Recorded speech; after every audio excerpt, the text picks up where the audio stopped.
భారతీయ ఛానల్కి స్వాగతం. జై శ్రీరామ్, హర హర మహాదేవ్. గ్వాదర్ పోర్ట్ నిన్న మనం అనుకున్నాం కదా, అది ఒమన్ రాజు మనకి అముదాన్ని చూశాడు 1958లో నెహ్రూ గారి హయాంలో. అప్పుడు నెహ్రూ మాకు వద్దనేసాడు, చాలా చౌకగా ఇస్తానన్నాడు, ఆయన వద్దన్నాడు. అది అప్పుడు కొంతమంది జైన్ వ్యాపారులు కూడా మేము డబ్బులు పెడతాం, మీరు పర్మిషన్ అన్నారు.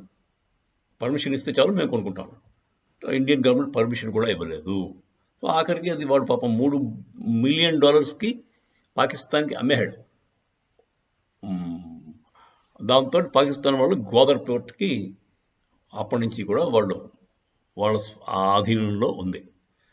ఈ మధ్య కాలంలో సిపెక్ అంటే చైనా పాకిస్తాన్ ఎకనామిక్ కారిడోర్ అని స్టార్ట్ చేశారు కదా, దానికి గ్వాదర్ పోర్టు కీలకమైన పాత్ర. అక్కడి నుంచి వెళ్ళి అలాగా రైల్ ట్రాక్, రోడ్ ట్రాక్ వేసుకుని అలా ఆఫ్ఘనిస్తాన్లోంచి మిగతా ఏరియాస్కి ఈ ట్రేడ్ రూట్స్ పెడదాం అనుకున్నాడు. కాకపోతే అది అక్కడికక్కడే చచ్చిపోయింది. సిపెక్ డిడ్ నాట్ సక్సీడ్. 10 ఏళ్ల క్రితం మొదలెట్టిన ప్రాజెక్టు అది ఇప్పుడైతే నీరు కారిపోయింది. కాకపోతే చైనా వాడు ఒప్పుకోడు, వాడేమో బయటికి వెనక్కి వెళ్ళడానికి కూడా జగ్గుతున్నాడు. అది ఈ సిపెక్ వల్ల చైనా కూడా పతనం అయిపోవడానికి కారణం అవ్వచ్చు. సిపెక్ వల్ల పెద్ద డ్రైన్ అది ఫైనాన్షియల్గా. చైనా కూడా దాంట్లో పెట్టుబడులు పెట్టి పెట్టి పెట్టి కుప్పకూలిపోవడానికి అవకాశం. ఈ గ్వాదర్ పోర్టుకి number of ships per year ఎన్ని వస్తాయి? ఇప్పుడు మామూలుగా పోర్ట్లు ఏమిటంటే వస్తాయి, షిప్లు వస్తాయి. వాళ్ళేమో వాళ్ళ పనులని వాళ్ళు లోడింగ్ అన్లోడింగ్ చేసుకుంటారు. చేసుకుని వాళ్ళు ఫస్ట్ అన్లోడ్ చేస్తారు, తర్వాత లోడ్ చేసుకుంటారు, వెళ్తారు. ఆ మధ్యలో ఏమైనా వాళ్ళకి రిపేర్లు వస్తే ఆ పోర్ట్లోనే చిన్న చిన్న మైనర్ రిపోర్ట్స్ అని చేయించుకుని నడుపుతారు. ఎందుకంటే ఒకసారి జర్నీ పెట్టిన తర్వాత మధ్యలో అయినా ప్రాబ్లం అయితే కష్టం కదా షిప్కి. సో ఈ ఫెసిలిటీస్ ఉండాలి బేసిక్గా.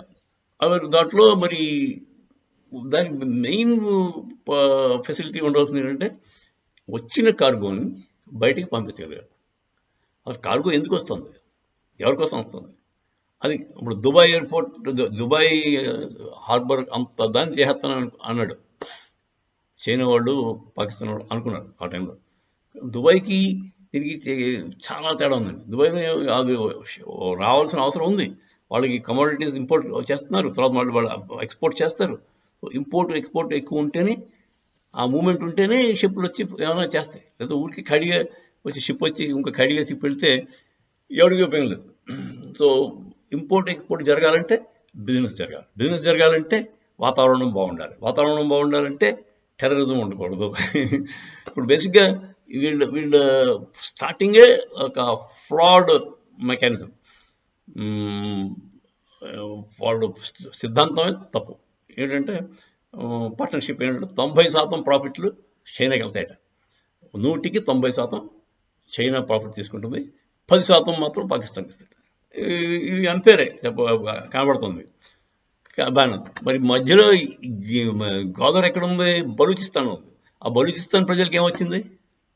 వాళ్ళకి అంత అంటే వాళ్ళ దేశంలో వాళ్ళ ప్రాంతంలో ఉన్న దానికి వీళ్ళకేం రావట్లేదు, లోకల్ పీపుల్కి ఏమి రావట్లేదు, నథింగ్. దాంతో వాళ్ళకి మంట వచ్చి ఎక్కడ కనబడితే అక్కడ చైనా వాళ్ళని వీళ్ళని వేసేస్తారు. దాంతో చైనా వాడికి రక్షణ లేదు బాబో ఏడుపు. దాంతో చైనా వాడిని రక్షించడానికి అదో పెద్ద పని. ఆర్మీ సగం ఆర్మీ అక్కడ డిప్లాయ్ చేశారు.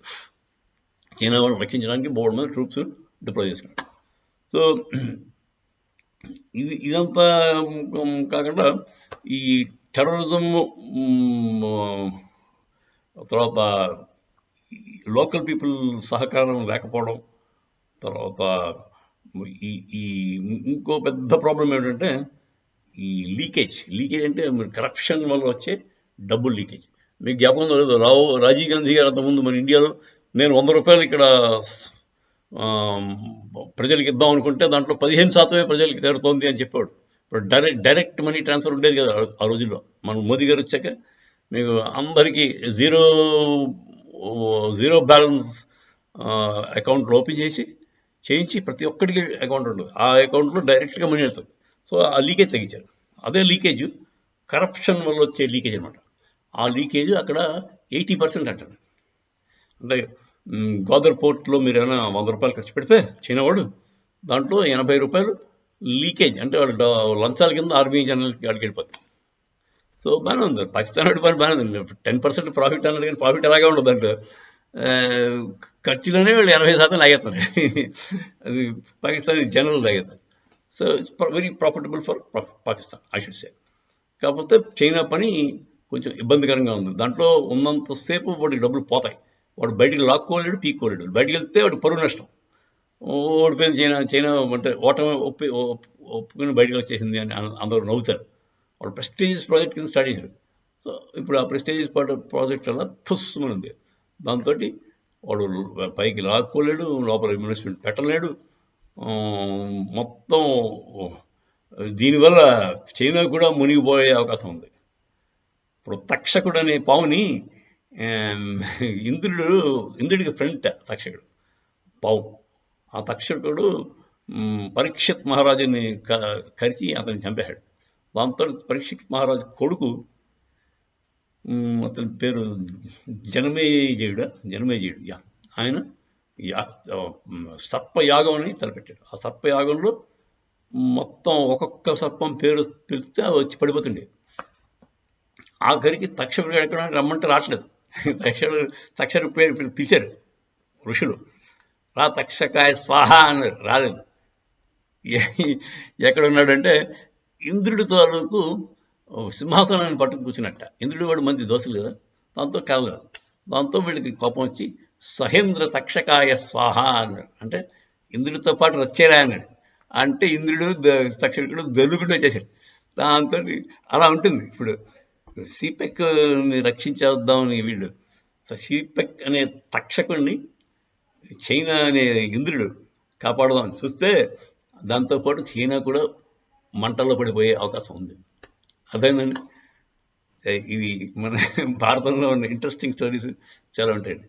సహేంద్ర తక్షకాయ స్వాహ అనేది చాలా మంచి, చాలామంది కోట్ చేస్తుంటారు. పూర్వకాలం వాళ్ళు అయితే వాళ్ళు ఇలాంటివి చెప్తుంటారు. ఇదండి, సిపెక్ వల్ల చైనా కూడా మంటలకి ఆహుతి అయిపోయే అవకాశం ఉంది. పతనాన్ని దారి కనపడుతుంది. జై శ్రీరామ్, హర హర మహాదేవ్.